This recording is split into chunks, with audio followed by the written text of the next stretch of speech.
Can you talk more about the Rh negative blood type? It all stems back to two main things. First and foremost, as we have said, there is the naturally evolved hominid that developed on your planet up to a certain point. You typically refer to this, though there are variations, as Homo habilis, Homo erectus. You follow me? Yes. Then, an extraterrestrial race called the Anu, or what you call the Anunnaki, injected their DNA into some of the branches of Homo habilis, creating what you now know yourselves to be as Homo sapien, which then from the get-go is a hybridized species.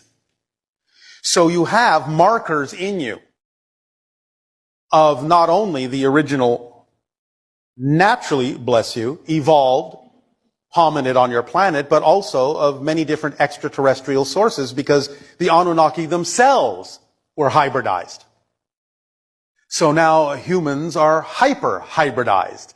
And then with the introduction of the Greys and the hybridization agenda, humans are hyper-hybridized.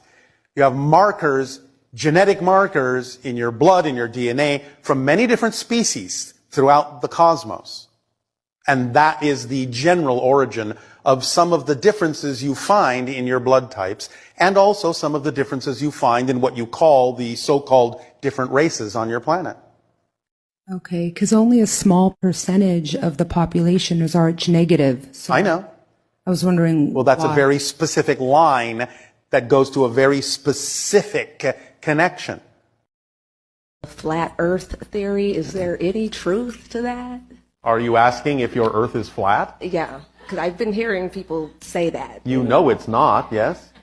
I've never been out of California, so I've never been up high to confirm it for myself. So. Well, all right.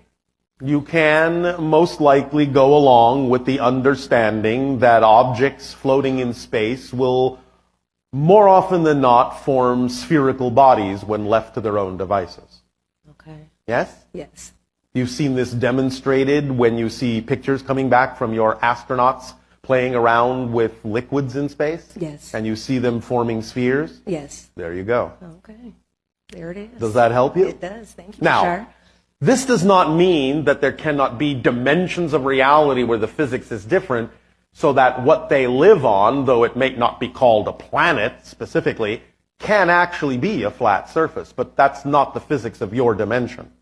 But it is a reality on other dimensional levels. I see. Does that help? It does. Thank you so much. You are very welcome. Is that it? That's it. All right, thank you. Will you answer a question for us? Sure, Thank you. if I can. You can. I'll just again use the terminology in the most typical way.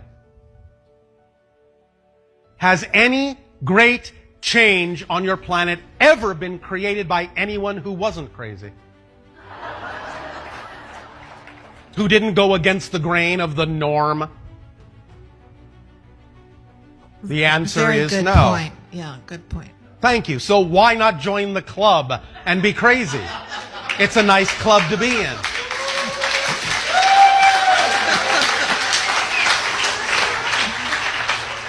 Then you will simply gravitate to and attract to you people of the same kind of crazy.